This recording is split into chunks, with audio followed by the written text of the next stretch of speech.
Bien, buenas tardes. En esta grabación voy a corregir el examen de la segunda semana de la primera convocatoria del curso 23-24, la primera semana de febrero, ¿vale?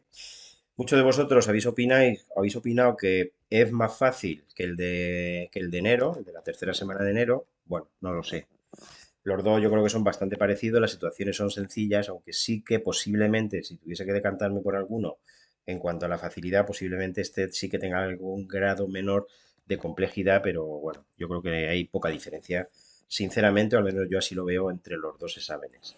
Sin ir más lejos, vamos a empezar ya con la primera situación. En esta primera situación lo que me dice es que se pretende comprobar si los profesionales que llevan menos de 5 años en una determinada empresa, grupo uno, poseen mayores aspiraciones profesionales que las personas que llevan 5 o más años, que serían el grupo 2. Para llevar a cabo esta investigación, pues se entrevista a 32 personas que llevan menos de 5 años y a otras 32 personas que llevan 5 años o más, todas ellas elegidas al azar, y los resultados mostraron que dentro del primer grupo se identificó a 18 personas con altas aspiraciones, mientras que en el segundo grupo solo se identificaron a 12 personas con altas aspiraciones. Por último, me dicen que el nivel de confianza es del 95%, es decir, 1 menos alfa vale 0,95, o lo que es lo mismo, el nivel de significación alfa vale 0,05.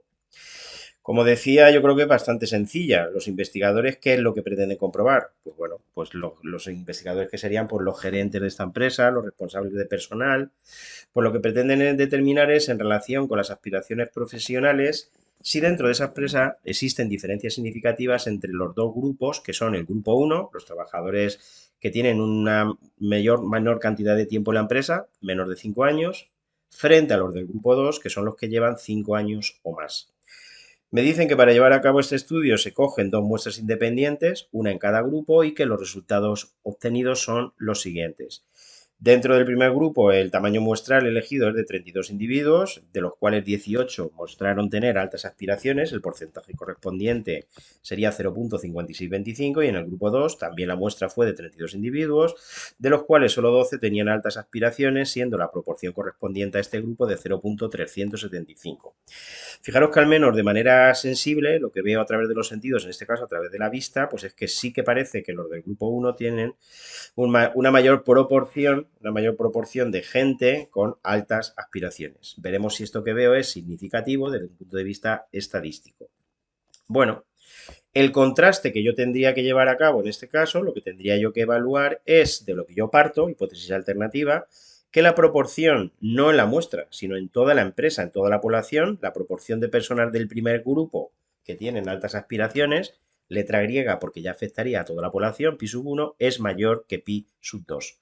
Sabéis que cuando se hace un contraste sobre la igualdad o diferencia, o en este caso si es mayor un grupo que otro, correspondiente bien a la media, bien a la proporción, normalmente me llevo todo hacia la izquierda. Lo primero que tengo que tener claro es que una vez que tengo definida la hipótesis alternativa, la hipótesis nula sería la contraria, en este caso, pi sub 1 menor o igual que pi sub 2.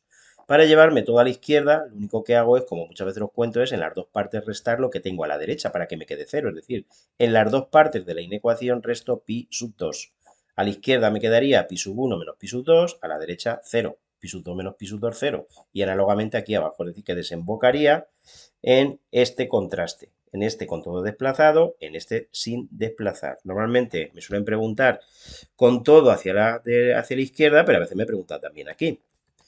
Primera pregunta, pues en este caso me preguntan con todo desplazado hacia la izquierda. ¿Cuál es la hipótesis alternativa? Pues aquí lo veo. Mirando la hipótesis alternativa veo que la respuesta que se adecua es la B. Primera pregunta, B. ¿Cuál es el valor absoluto del estadístico del contraste y el nivel crítico? Se sobreentiende que es en el contraste al que antes hemos hecho mención, que es el que aquí tengo a la derecha. Bueno, tirando de formulario, pues lo que tengo que tener claro es que para realizar un contraste con dos muestras independientes en relación con las proporciones y cuando no hay una diferencia previa de la cual se parte entre ellas, como por ejemplo sí que ocurría en el examen de la primera semana de enero, que en este sentido yo creo que sí que es un poco más complicado. En este caso, como no hay una diferencia previa, la diferencia previa valdría cero, no hay diferencia previa, esta sería la fórmula que tendría que utilizar. Lo primero que tengo que calcular es la P mayúscula, tirando de los valores que me proporcionaron, fácilmente deduzco que es 0,46875, lo cual me permite calcular el estadístico, que en este caso es una Z, una normal 0,1, Sustituyendo todos los valores que ahí tengo, pues me queda que el valor del estadístico del contraste valdría 1,50. Por lo que, si fuese rápido, pues yo ya podría responder que la respuesta que se adecua es la B. No obstante, voy a ver que la P, en nivel crítico, también se corresponde con lo que ahí me dicen. Se tarda poco al ser una normal 0,1, lo único que tengo que tener claro es que el contraste, como veis, es unilateral derecho, por lo cual el nivel crítico se encuentra solamente hacia la derecha. Sobra decir que cuando el contraste es bilateral, no tengo que olvidar que el nivel crítico se encuentra repartido por la derecha y por la izquierda. Por lo tanto, tengo que multiplicar lo que yo encuentre en la tabla correspondiente por 2. No es el caso. Para calcular el nivel crítico, que sabéis que es la probabilidad de obtener un valor igual al obtenido con el estadístico del contraste o más extremo, es decir, más hacia la derecha, si me voy a la tabla de la normal 0,1, busco la probabilidad correspondiente a z igual a 1,50, aquí lo tengo, 1,50, ¿vale? La probabilidad correspondiente es 0,9332. Cuidado, que la tabla que me dan es la acumulada y yo la que necesito es justo la contraria. Pues justo la contraria sería 1 menos 0,9332, que es este 0,0668. Como veis, la respuesta correcta es la B. El valor del estadístico del contraste en valor absoluto 1,50 y el nivel crítico 0,0668. Tercera pregunta. Dado el resultado obtenido en la pregunta anterior, ¿cuál es la decisión que yo tendría que tomar? Bueno, pues vamos a analizar. Para ello lo que voy a hacer es calcular el valor crítico. Entonces, para calcular el valor crítico a la probabilidad que me piden, que sería 0,95 como he visto antes, me encuentro con el problema de que cuando busco toda la probabilidad, que en el caso de la normal 0,1 viene aquí en el meollo o en el mogollón o en el centro de la tabla, me encuentro que hay dos valores, además los dos iguales de cerca. A ver, podría coger 1,64, podría coger 1,65, yo siempre tengo la costumbre de coger el que está a mitad, 1,645, ¿vale? Insisto que también podría coger como valor crítico 1,64 o 1,65.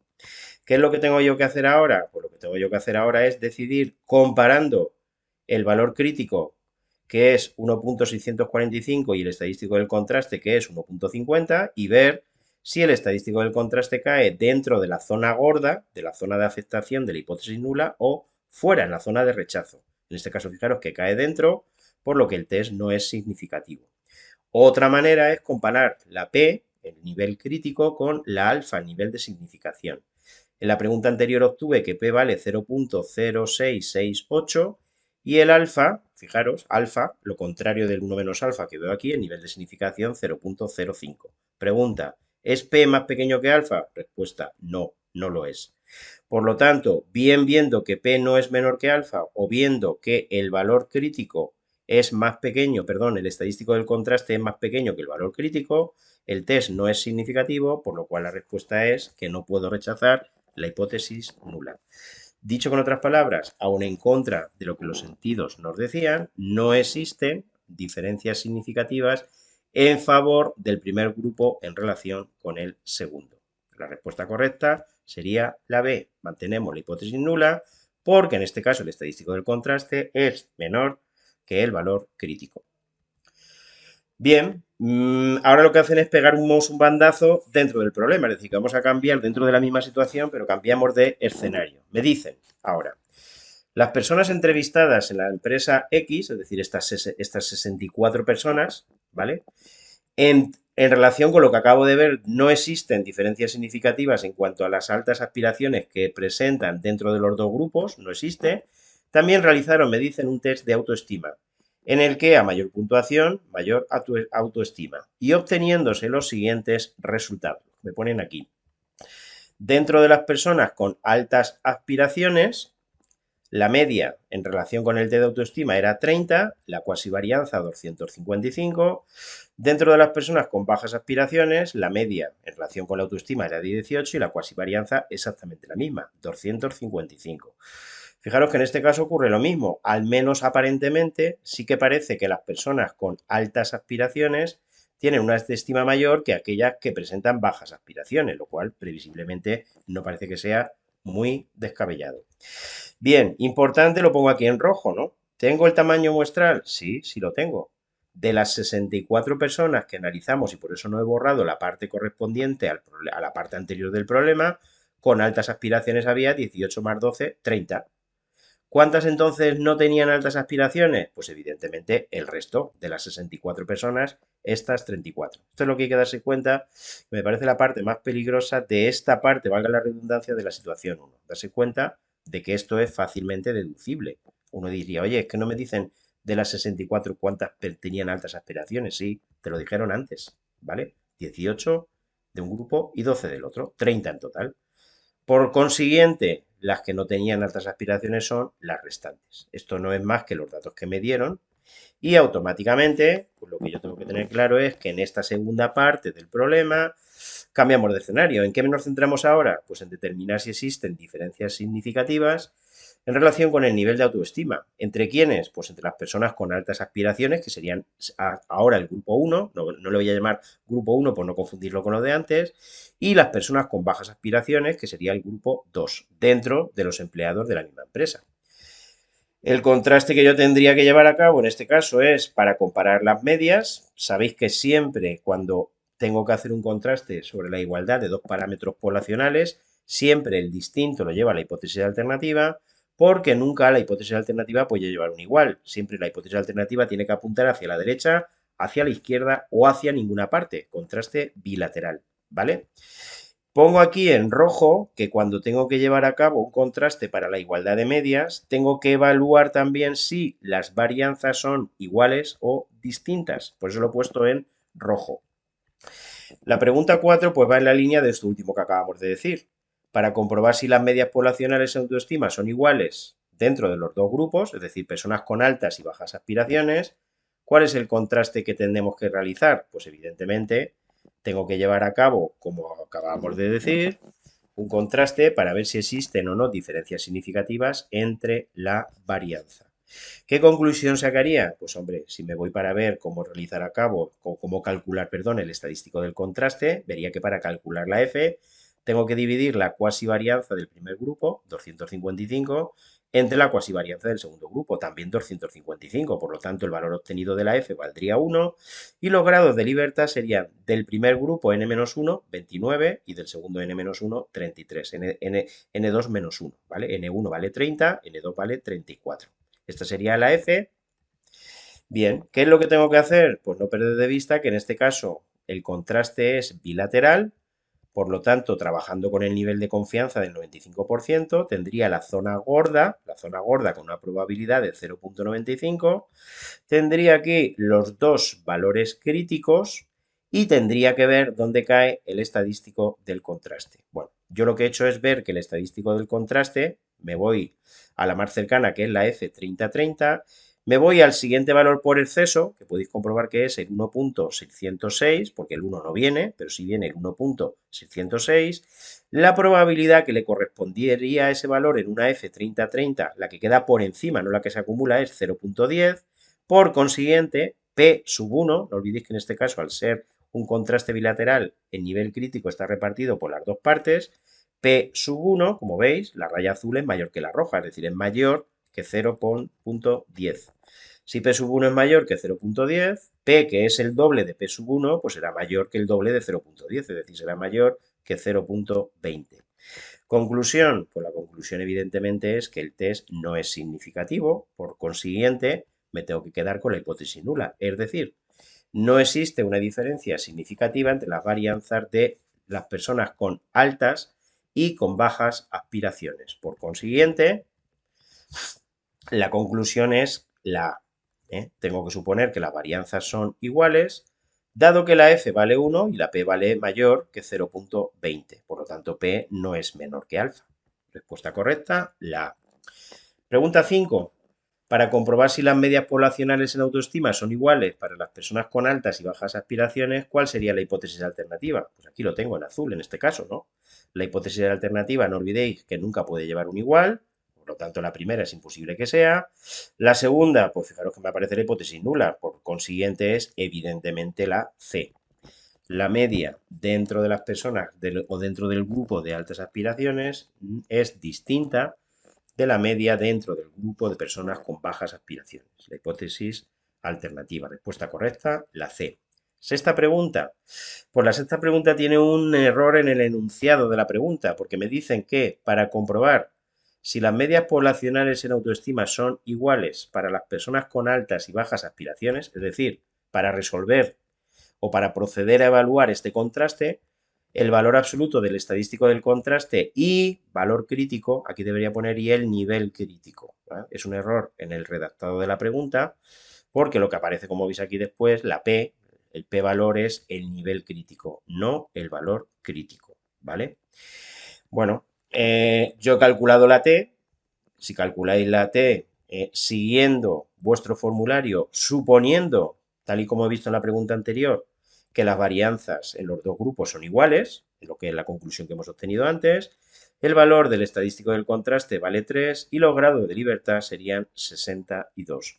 Por lo que la respuesta correcta, evidentemente, sería la C. Problema, que lo que viene aquí no es el valor crítico. ¿Vale? En este caso, yo he calculado los dos valores críticos, porque al ser el contraste bilateral más que de valor crítico, habría que hablar de valores críticos. Me he ido a una T de Student con los grados de libertad correspondientes más cercanos, que son 60, y el valor crítico, como veis, valdría 2. Por lo que los dos valores críticos valdrían 2 y menos 2, por lo que evidentemente no se corresponde con el valor de la P. P sub 1, en este caso, al ser un contraste bilateral, está el nivel crítico repartido por las dos partes. He visto que el más cercano es 2.660, por lo tanto, lo que sí que puedo decir es que P sub 1 es menor que 0.005, por lo que la P es menor que 0.01. Respuesta correcta sería la C, yo lo he puesto aquí en rojo, si aquí pusiese y en nivel crítico. ¿Cómo procederán con esta pregunta? Pues no lo sé, lo que resolverá el equipo docente. Quiero pensar que los que hayáis respondido la C, cuando uno va rápido en el examen, seguro que la mitad de la gente ni cayó en que aquí debería poner nivel crítico, sino que seguramente hizo esto, vio que todo le cuadraba, con lo cual la mayoría de la gente estoy seguro que respondió la C y entiendo que la deberían dar por correcta, pero es algo que no me compete, ¿vale? La pregunta 7 me dicen que sabiendo que el tamaño del efecto fue de 0.75, ¿cómo se puede interpretar? Bueno, también lo hemos explicado muchas veces. O sea, el tamaño del efecto lo que cuantifica o mide es la diferencia que hay entre los puntos más altos de las dos normales, entre las medias. Eso es lo que cuantifica, la diferencia que existe entre la media de los dos grupos. Está claro, mirando aquí el enunciado, que las personas con bajas aspiraciones serían el grupo que está a la izquierda y las que tienen altas aspiraciones el grupo que está a la derecha. ¿Qué tengo que hacer? Pues lo que tengo que hacer es este 0.75, convertirlo en probabilidad o en porcentaje, yéndome a una normal 0,1. Me voy a una normal 0,1, veo el valor 0.75, la probabilidad que le corresponde, que sería 0.7734, o en porcentaje el 74,34%. Y esto es lo que tengo que tener claro. ¿Qué significa o qué representa este 77.34%? Pues si me fijo en la perspectiva de los que tienen peores resultados, es decir, las personas con bajas aspiraciones, ¿qué es lo que tengo que decir? Pues que el 77.34% de las personas con bajas aspiraciones, la mayoría de ellas, tienen peores resultados que la media, siempre el referente es la media, que la media del grupo correspondiente a altas aspiraciones. Otra manera de decirlo, si lo digo al revés, el 77.34% de los mejores, entre comillas, de las personas que tienen altas aspiraciones, superan la media del grupo correspondiente a bajas aspiraciones. Y también lo podría expresar al revés, lo contrario del 77.34%, ¿vale? Fijaros que a ojo sería el 22,66%. Pues otra manera de verlo es que el 22,66% de las personas con bajas aspiraciones, una minoría, obtienen mejores puntuaciones, mejores valoraciones en el test de autoestima que la media de altas aspiraciones. Vale, veo cuáles son las respuestas que me vienen y efectivamente veis que la respuesta es la A. El 22,66% del grupo de los mejores, de altas aspiraciones, es decir, la minoría, no supera la media del grupo de bajas aspiraciones. ¿Vale? La respuesta correcta sería la A. Muy bien. Me voy ahora a la 8, una pregunta teórica. me dicen que en un contraste de hipótesis unilateral izquierdo, el valor crítico es negativo si la distribución muestral es ¿de qué tipo? Pues yo creo que es fácil, ¿no? Hombre, si tú ves, la primera opción es una G cuadrado, tienes que saber que es una distribución que no es simétrica y que empieza desde el cero hasta la derecha. No hay más que ver cómo se define. Lo mismo ocurre con la f. En este caso la f, en un problema anterior salió para comparar las dos varianzas. Fijaros que divido entre sí dos varianzas. En este caso las dos cuasivarianzas, con lo cual evidentemente que la f va a ser un valor también positivo. Ocurre lo mismo que con la g cuadrado. Es no simétrica y también se concentra desde el cero en adelante. ¿Qué quiere decir esto? Pues que en ambos casos el valor crítico evidentemente tiene que ser mayor que cero, es decir, es imposible que sea negativo. En cambio, con la T de Student, al ser un contraste unilateral izquierdo, la zona gorda, de probabilidad 1 menos alfa, la que fuese en cada caso, me tiene que dejar un valor crítico a la izquierda, que es el que marca la zona de separación o la zona de aceptación de la hipótesis nula y la zona de rechazo, y en este caso sí que es posible, vamos, sí que es posible, no, sí que será negativo, ¿vale? Será negativo solamente en el caso de la T y de la Z, en este caso T de estudio. Respuesta correcta, pues, la C. Novena pregunta. Para comparar la eficacia de dos tratamientos A y B, se dispone de 30 pares de gemelos, asignándose de forma aleatoria un miembro de cada pareja de gemelos a cada uno de los tratamientos. Y lo que me preguntan es cuál es el tamaño de la muestra para calcular el estadístico del contraste. Bueno, es una pregunta fácil de caer y responder mal. Sabéis que yo siempre tengo que considerar, bueno, es un ejemplo bastante típico, cuando uno tiene que evaluar si existen o no diferencias significativas entre los resultados de dos o más tratamientos, el planteamiento es, casi siempre se hace lo mismo, sobre todo en análisis. Por ejemplo, si yo quiero evaluar si dos tratamientos contra, por ejemplo, para prevenir la glucosa en sangre son iguales de efectivos, pues cojo a lo mejor un grupo de 30 personas, las evalúo durante un año, veo cómo funcionan en relación con el primer tratamiento y al segundo año a las mismas personas les cambio de tratamiento y de esa manera puedo evaluar si existen o no diferencias significativas. Es un ejemplo muy típico en el cual se suelen trabajar con muestras repetidas, muestras relacionadas. ¿Y ahí dónde viene la palabra? Utilizamos con demasiada frecuencia lo de muestras repetidas, pero a mí siempre me gusta decir muestras relacionadas o repetidas. De hecho, en el formulario, si veis, aparece lo de muestras relacionadas. Y hay un ejemplo que da bastante juego en la investigación, sobre todo en biología, que son las parejas de gemelos. Las parejas de gemelos sabéis que tienen pues una carga cromosómica que es prácticamente la misma. Ellos tienen una composición biológica que es prácticamente la misma, con lo cual puedo simular trabajando con gemelos el hecho de aplicar primero un tratamiento y después el otro. Hay veces que no puedo aplicar primero un tratamiento y después el otro, como el ejemplo que os puse antes de la glucosa. Imaginaos un tratamiento contra el cáncer. Yo tengo que decidir entre tratamiento A o tratamiento B, pero no puedo aplicarle primero el A y si el paciente se muere, pues ya no le puedo dar el B. Entonces es muy acertado en este tipo de casos jugar con las parejas de gemelos. En este caso, entonces, la pregunta después de todo esto que os acabo de contar es, ¿las muestras qué son? ¿Son relacionadas? Sí, claro que sí. Claro que están relacionadas las muestras. Por lo tanto, si vais al formulario, para calcular la n que me pide, la n se corresponde con el número de sujetos que intervienen. Y el número de sujetos, el número de parejas, porque yo en realidad trabajo con parejas, pues sería 30, no 60, ¿vale? Cuidado, que mucha gente seguro que ha respondido 60 y la respuesta correcta era 30. Muestras relacionadas. Pasamos a la situación 2, que yo creo que muy sencillita, ¿eh? Aquí sí que posiblemente más fácil o más sencilla que la situación 2 de la otra convocatoria. Me dice que con el objetivo de mejorar la función hepática, un investigador médico está interesado en comparar la tasa máxima de síntesis de urea en pacientes con cirrosis. Es decir, digamos que esa es la variable que él va a medir, ¿eh? Cómo sintetizan la urea. Bajo tres condiciones, digamos, bajo tres tratamientos. Una operación estándar con bypass no selectivo, un bypass selectivo para pacientes con una síntesis de urea menor de 40, que sería el grupo selectivo 1, y un bypass selectivo para pacientes con una síntesis de urea superior a 40, que sería el grupo selectivo 2. Después me dice que cada uno de los grupos, bypass no selectivo, bypass selectivo 1 y bypass selectivo 2, los nombres son un poco raros, pero ahí me deja claro que son tres grupos, como veis, estuvo compuesto por 6 pacientes, los 3 por 6 pacientes, con lo cual es un diseño equilibrado, como ahora después diremos. Sabemos además que la suma cuadrática correspondiente al factor es de 160,44 y la media cuadrática del error vale 47,377. Yo creo que es sencilla con independencia de que los nombres sean un poco raros. ¿Qué pretende el investigador? En este caso será un médico especialista en tratamiento de la cirrosis. Pues evaluar si el tipo de tratamiento seguido contra la cirrosis produce efectos diferenciales, es decir, si es significativo.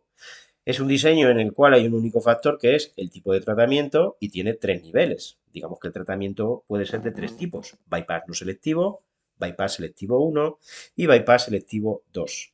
La variable dependiente, lo que yo voy a medir en todos ellos es la tasa máxima de síntesis de urea. También me dicen que en el estudio han participado 6 pacientes correspondientes a cada nivel o a cada tipo de tratamiento. Es un diseño, pues, con un único factor, las muestras son independientes, es equilibrado y de efectos fijos. Bueno, ¿qué es lo que tendremos que evaluar? Pues siempre que hay un único factor, evidentemente tendremos que evaluar si ese factor es significativo, hipótesis alternativa; hipótesis nula, pues el factor no es significativo. Es decir, me da igual el tratamiento que lleve a cabo, que no va a haber diferencias significativas en relación con la respuesta de los enfermos, en relación con cómo sintetizan la urea. ¿Vale? Importante, al menos para una pareja. La hipótesis alternativa es que no necesariamente existen diferencias entre los 3 tratamientos, pero al menos sí entre una pareja de ellos. Bueno, ¿cuál es la hipótesis nula? Pues no tengo aquí más que mirar que el que los tratamientos sean significativos significa que existe una media significativa entre la media dentro de los que yo les aplico un bypass no selectivo, o la media de los que se les aplica un bypass selectivo 1, o la media bypass selectivo 2, al menos en una pareja. Hipótesis nula: el tratamiento no es significativo en absoluto. Me da igual lo que haga, que no existen diferencias entre cómo sintetizan la media, cómo sintetizan por término medio la urea en relación con el tratamiento. Hipótesis nula, la D, como veis. La 11. ¿Qué supuesto debo verificar que se cumple en este caso para aplicar el ANOVA? Pues bueno, dentro de los supuestos de la ANOVA sabéis que uno que se repite continuamente y es que la varianza de los 3 grupos tienen que ser similares. El primero, que las observaciones se distribuyen según la distribución F en los 3 grupos, es mentira. Dentro de los grupos se tiene que distribuir de forma normal. Tiene que haber una variabilidad similar. La distribución de las puntuaciones es asimétrica en los 3 grupos, bueno, eso es absurdo. En este caso, siguiendo el árbol de decisión que siempre planteamos para el ANOVA, teniendo en cuenta que hay un único factor, para calcular el estadístico del contraste me tendría que ir a la tabla ANOVA y dividir la media cuadrática inter, o la media cuadrática del factor, entre la media cuadrática del error, la media cuadrática intra, entre los sujetos. La variabilidad que en principio no es explicable por la diferencia de los tratamientos, sino por la diferente manera cómo responden los sujetos a cada tratamiento. Bueno, lo que voy a hacer es directamente aprovecharme de los datos que me dan, que no me obligan a pasar por las sucesivas pantallas como siempre contamos. Primero sería la matriz de datos, después las razones básicas, después sería la suma de cuadrados y por último sería la tabla ANOVA, que es directamente en lo que empezamos. Os he puesto aquí los datos que me dan, que es la suma cuadrática del factor, también la suma cuadrática inter, que vale 160,44, y la suma cuadrática del error o intra, me da igual cómo me lo digan. En este caso es la media cuadrática, 47,377. Lo primero que voy a hacer es rellenar los grados de libertad. Aquí, evidentemente, tendría que poner uno menos que los niveles que hay, que sería 3, 3 menos 1, 2. Aquí tendríamos que poner 2. Aquí tendríamos que poner n menos a, el número de sujetos, que es n mayúscula en total. En total son 18, 6 pacientes en cada grupo, y tengo 3 grupos, 3 niveles, 6 por 3, 18. 18 menos 3, el número de niveles que era 3, pues 15. Y aquí n-1, 17. Comprobar que la suma de los grados de libertad ha de coincidir con los grados de libertad totales. Lo siguiente que voy a calcular es la media cuadrática, que sabéis que mide la variabilidad correspondiente a esa fuente de variación, en este caso la variabilidad debida o explicable por el factor, dividiendo suma de cuadrados entre grados de libertad. En el caso de aquí abajo, por lo recíproco, para calcular esta media cuadrática, este 47,377 dividiría este valor entre este. Si tengo el 47,377, hago lo contrario de dividir, que es multiplicar. De esa manera calculo este 80,22 dividiendo y este 710,655 multiplicando. Por último, para calcular el total, pues sumo. Y para calcular la f, divido la media cuadrática del factor entre la media cuadrática del error. Si hago la operación, me queda que la suma de cuadrados totales vale 871.095 y la f, el valor del estadístico del contraste, vale 1.693, siendo los grados de libertad, como veis, 2 y 15 respectivamente. Con esto pasamos a ir respondiendo las preguntas que me plantean. La 12. ¿Cuáles son los grados de libertad del valor crítico de la distribución f para evaluar el efecto del tipo de operación médica? Es decir, para evaluar el factor. Pues evidentemente, como veis, los grados de libertad son 2 y 15. Respuesta correcta, la B. 13ª pregunta. El estadístico del contraste F para evaluar el efecto del tipo de operación médica, es decir, el factor que aparece en la situación 2, ¿cuánto vale? Pues ahí lo tengo. 1.693, con lo que la respuesta correcta sería la A. La 14, si trabajamos con un nivel de confianza del 95%, ¿cuál sería el valor crítico? Bueno, sabéis que el valor crítico es el que separa la zona de aceptación de la hipótesis nula de la zona de rechazo, y lo que tengo que hacer es irme a una F215 y buscar en la página, porque sabéis que las páginas van por probabilidades, en la página correspondiente a esa probabilidad. La página correspondiente a esa probabilidad 0.95, los grados de libertad 2 y 15, el valor crítico, pues ahí lo tenéis, 3.682. Por lo que la respuesta correcta, evidentemente, sería la B. 15ª pregunta, ¿cuánto vale el nivel crítico? Pues evidentemente, sabéis que el nivel crítico, cuidado, no confundir con esto, no es la probabilidad que se corresponde con el valor crítico. La probabilidad que se corresponde con el valor crítico, la que queda por encima, es la contraria de este 0.95. Este sería el nivel de significación, que vale en este caso 0.05, que sería la línea roja. Lo que tengo que calcular es el nivel crítico, que sabéis que es la probabilidad que queda por encima del estadístico de contraste. Bueno, una observación es que siempre en la tabla ANOVA el contraste es unilateral derecho, porque en realidad, aunque es una diferencia de medias, yo lo resuelvo comparando las varianzas, ¿vale? Es siempre unilateral derecho. Por lo tanto, para calcular el nivel crítico, tengo que calcular la probabilidad que queda por encima, la que he puesto en azul. Voy a la tabla a buscar el 1.693, veo que es más pequeño, con lo cual ni me molesto en ir a la tabla. ¿Por qué no me molesto en ir a la tabla? Porque evidentemente esto de aquí es mayor que 0.05. Por lo tanto, la primera pregunta es imposible que sea, es imposible que esté entre 0.01 y 0.05, para ello tendría que estar por aquí. P menor que 0.01, imposible. Y la que es cierta, pues es evidentemente la C. Pregunta 16. ¿Cuál es la conclusión que tenemos que sacar con los resultados obtenidos? Bueno, pues evidentemente que el test no es significativo. ¿Por qué? Pues porque el estadístico del contraste es menor que el valor crítico o porque la P no es menor que el alfa. Ya sabéis que hay dos criterios. Conclusión, no existen diferencias entre los tres tipos de intervención en relación con la variable que hemos medido sobre la síntesis de urea, ¿vale? Los tratamientos no producen efectos significativamente distintos. Pasamos ya por último a la situación 3. Me dicen que basándose en sus observaciones, un técnico cree que la báscula del laboratorio que utiliza para medir el peso de la comida que les proporciona a las ratas no proporciona medidas exactas. Me dice que para poner a prueba su creencia de que la precisión en la medida del peso aún es razonable para los fines de los estudios que lleva a cabo, elige una serie de pesos bien calibrados o estándares, X en gramos, es decir, que X serían los pesos estándares que él va a utilizar, y mide los valores que proporciona el instrumento, que sería lo que aparece aquí a la derecha, también en gramos, a cada uno de los pesos bien calibrados. Los valores obtenidos vienen dados en la tabla 1. Me dice que además, como ha observado que cuando no hay ningún peso sobre la báscula, esta siempre indica que el peso vale efectivamente 0, es decir, que a priori está bien calibrada, pues ha añadido un punto que sería el 0, 0, ¿vale? A los datos obtenidos con los pesos calibrados el punto 0, 0. Bien, y luego me dan una serie de estadísticos que son pues, los que ahí aparecen, ¿vale? Me dan la suma de los valores de la X, de los valores de la Y, de los productos, la suma de los cuadrados, la desviación típica de cada variable y el coeficiente de correlación lineal.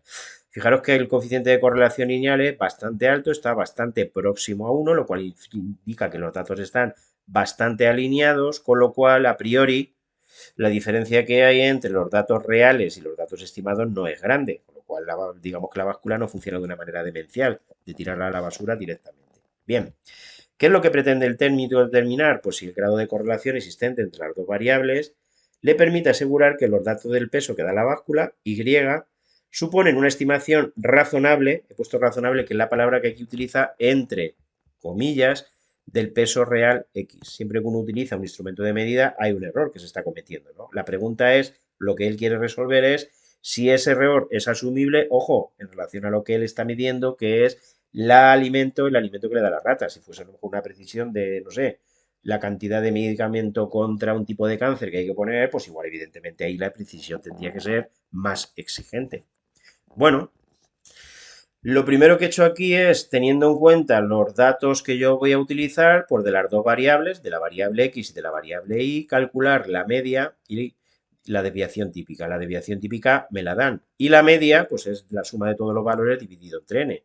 Y el coeficiente de correlación lineal que también me lo dieron. Es decir, que con poco esfuerzo relleno los elementos que necesito, que son la media, la desviación típica, coeficiente de correlación lineal.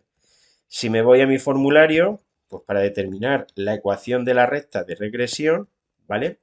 Lo que hago es determinar la pendiente mediante esta fórmula. La pendiente me queda 0,90 y el coeficiente b sub 0, la ordenada en el origen o el intercepto, que me queda 0,133.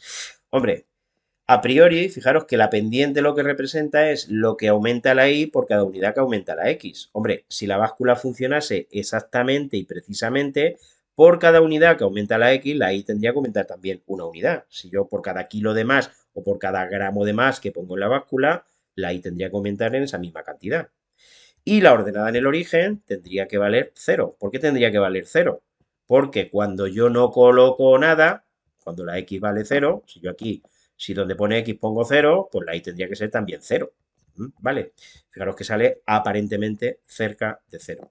Bueno, esta sería la ecuación de la recta de regresión mediante los mínimos cuadrados, siguiendo el formulario. Y vamos a ir respondiendo a las preguntas que me plantean. Primera pregunta. La hipótesis alternativa para el parámetro de la pendiente de la recta de regresión, ¿cuál sería?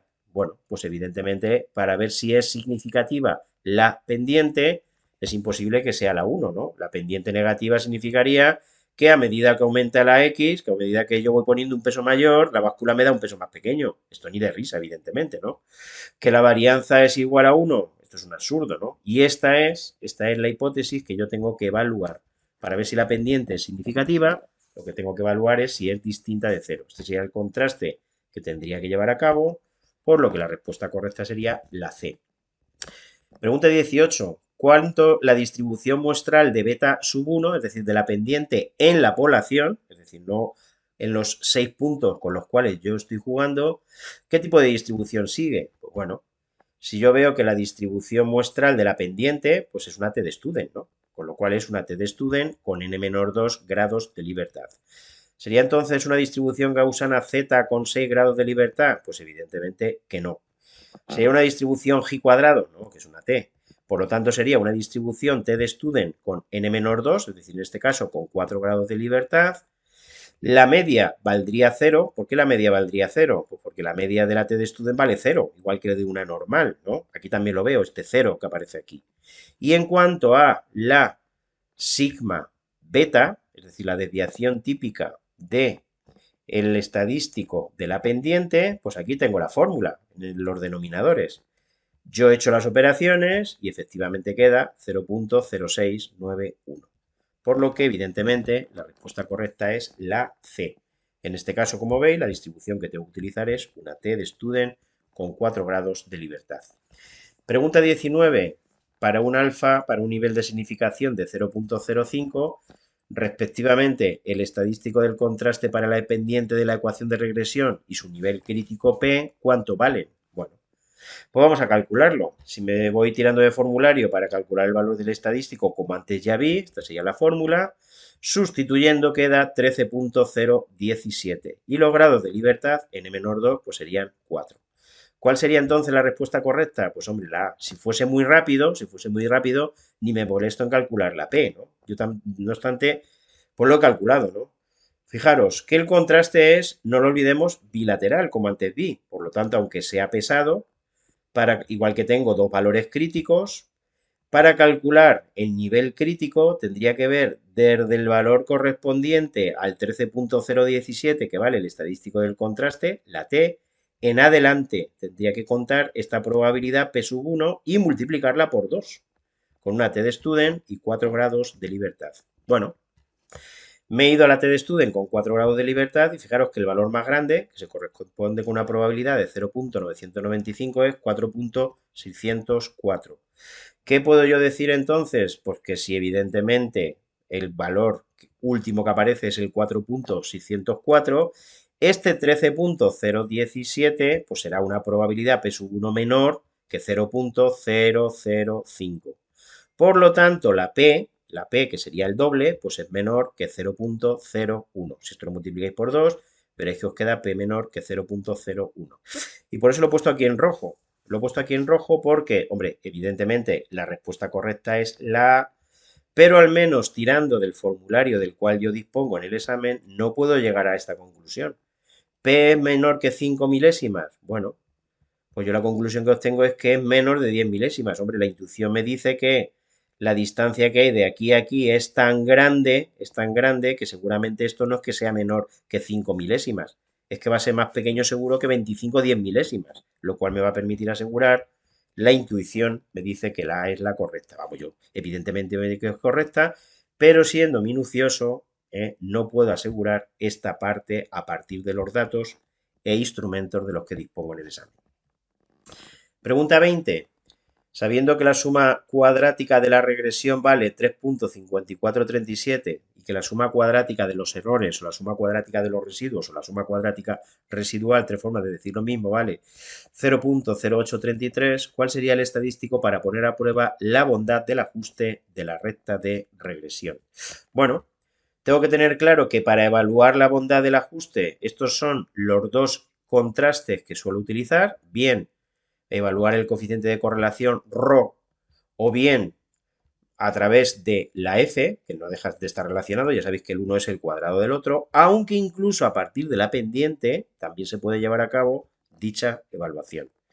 En este caso, adecuándome a los datos que me dan, pues yo me he ido a la f, es decir, a la nova. Me voy a la nova y lo que voy a hacer es rellenar los datos. Bueno, me dieron, como veis en el enunciado, la suma de cuadrados de la regresión y la suma de cuadrados de los residuos que he puesto aquí. Los grados de libertad, pues de la regresión 1 siempre es igual. Aquí sería n menor 2, en nuestro caso 4. Recordad que había 6 valores muestrales. La muestra que tomé era de 6 elementos. Y es fácil calculable entonces la media cuadrática, dividiendo suma de cuadrados entre grados de libertad y los totales. Pues eso es lo que he hecho. Y por último, para calcular la f, pues lo único que tengo que hacer, tal y como veo en el formulario, como siempre hago en la tabla nova, media cuadrática correspondiente a la regresión, entre la media cuadrática residual o no explicable a partir de la regresión. Y eso me queda 170.17, siendo los grados de libertad 1 y 4. Fijaros que, salvo tema de decimales, la respuesta que más adecua, evidentemente, es la A. Pregunta 21. El coeficiente de correlación semiparcial entre x e y, ¿cuánto vale? Bueno, pues tengo que tener claro que el coeficiente de correlación semiparcial no tiene sentido cuando estamos hablando de una correlación lineal simple. Tiene sentido cuando yo trato de explicar la variable y a partir de dos variables independientes x sub 1 y x sub 2. Aquí lo que aparecería es y' igual a beta sub 0 más beta sub 1 por x sub 1 más beta sub 2 por x sub 2 más el error. Y evidentemente ahí el coeficiente de correlación semiparcial, sabéis que lo que trata es de medir o cuantificar la variabilidad de la variable dependiente y, que es expresable a partir de la variable primera, quitando el efecto de la segunda, o al revés. La variabilidad de la variable y, que es explicable a partir de la segunda variable independiente, quitando el efecto de la primera. ¿Qué ocurre cuando la regresión es simple? Pues que no tiene sentido calcularlo, con lo cual la respuesta correcta sería la C. El coeficiente de correlaciones parciales o semiparciales solamente tienen sentido cuando utilizo una correlación de con al menos dos variables independientes. Pregunta 22. Dada la recta de regresión calculada, el técnico de laboratorio estima que si hubiese colocado en la balanza un peso de 10 kilos, ¿cuál habría sido la medición? Bueno, pues evidentemente si yo aquí donde pone x sub y pongo 10 y hago esta cuenta, pues lo que me queda es justamente esta cantidad que sale aquí, ¿no? ¿Cuál sería entonces la respuesta que tendría que dar? Por lo que siempre os contamos con el tema de la regresión, que los valores que yo obtengo solamente son, digamos, defendibles o con cierta seguridad que se van a corresponder con los reales dentro del margen de valores a partir de los cuales he construido yo esta recta. Es decir, ¿sería representativo lo que yo obtendría, por ejemplo, si me dicen que pongo un peso de 1,850? Sí, porque está en el rango de 0 a 2,5.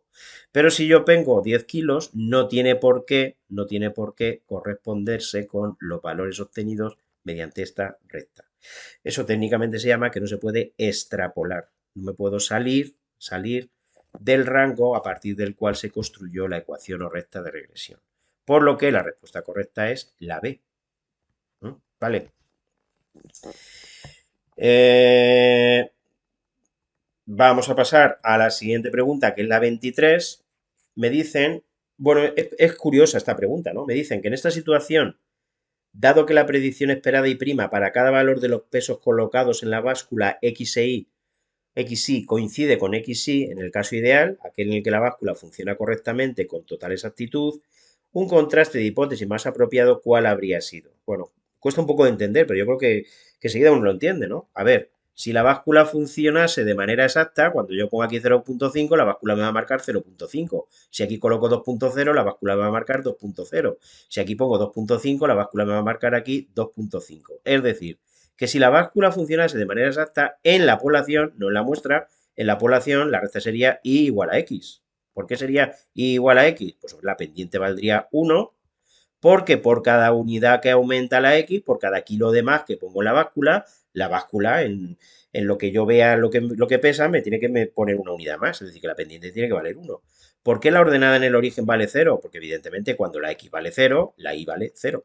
Por lo tanto, en este caso, tendría sentido también evaluar la correcta funcionación de la báscula viendo si el valor de beta 1 es significativamente distinto o no de 1. Por lo que el contraste que tendría sentido en este caso es el correspondiente al B. Evaluar si la pendiente de la recta de regresión es significativamente distinta de 1. Si no es significativamente distinta de 1, ¿qué puedo yo concluir? Pues que efectivamente la báscula funciona de una manera aceptable. 24. En un modelo de regresión compuesto, el que antes os hacía mención, es decir, ahora los valores de la y los voy a obtener a partir de la ordenada en el origen, más una primera pendiente por los valores de la primera variable, este 1 hace mención a la primera variable, más una segunda pendiente por los valores de la segunda variable, más una parte, el error, que hace mención a lo que no es expresable a partir de ninguna de esas dos variables. Bien, la pregunta que me plantean aquí es que el subíndice y a qué hace mención. Bueno, aquí por ejemplo, normalmente sabéis que se pone en vez de x y, se pone x sub y sub i. Este sería x sub 1 y sub 1, x sub 2 y sub 2, x sub 3 y sub 3. La y esa, que aquí por ejemplo en el problema no me la han puesto, ¿a qué hace mención? Pues hace mención evidentemente a la observación. Por ejemplo, cuando yo pongo x sub 3 y sub 3, me estoy refiriendo a la tercera observación, en este caso a la tercera pesada. Si fuese, por ejemplo, como en el examen de enero, que había 53 mediciones de un volcán, cuando yo pongo x sub 7 y sub 7, me refiero a la séptima medición de la erupción del volcán. En concreto, en ese problema era x sub 7 el tiempo que duraba la erupción, e y sub 7 sería el tiempo que transcurre hasta que vuelve a erupcionar el volcán. En este caso, la y, el subíndice, en este contexto hace mención, como dice la opción C, a el número que ocupa la observación dentro del total de observaciones. Respuesta correcta, la C. Y la 25, con la cual acabamos, pues lo que me dicen es que en una situación de regresión lineal simple o múltiple, ¿qué expresión matemática de las siguientes define la homocedasticidad? Bueno, yo siempre pongo esta imagen que yo creo que uno vislumbra lo que se refiere la homocedasticidad. La homocedasticidad se refiere al hecho de que con independencia del valor que yo coja de la variable x, Los errores, es decir, las diferencias entre los valores observados y los valores exactos, que serían los de las rayitas que proporcionan la ecuación o recta de regresión, pues tienen que tener todos el mismo aspecto. Es decir, que tienen que ser todos normales. Veis que esto sugiere una curva normal, pero del mismo aspecto. Es decir, con la misma variabilidad. Veis que todas tienen el mismo aspecto. De todas las opciones que me aparecen, ¿cuál sería entonces la respuesta? Pues la variabilidad de los errores condicionados, eso es como se lee esto de aquí, a cada uno de los valores de la variable x, pues tienen que ser todos iguales, todos iguales, ¿no? Es una de las preguntas teóricas correspondientes o más típicas del modelo de regresión lineal. Y con eso acabamos el examen. Espero que os haya quedado claro y bueno, lo de siempre. Si hay alguna pregunta que no entendéis o algún matiz que me queréis hacer, pues todo estáis en vuestro derecho y en vuestro deber. Venga, muchas gracias.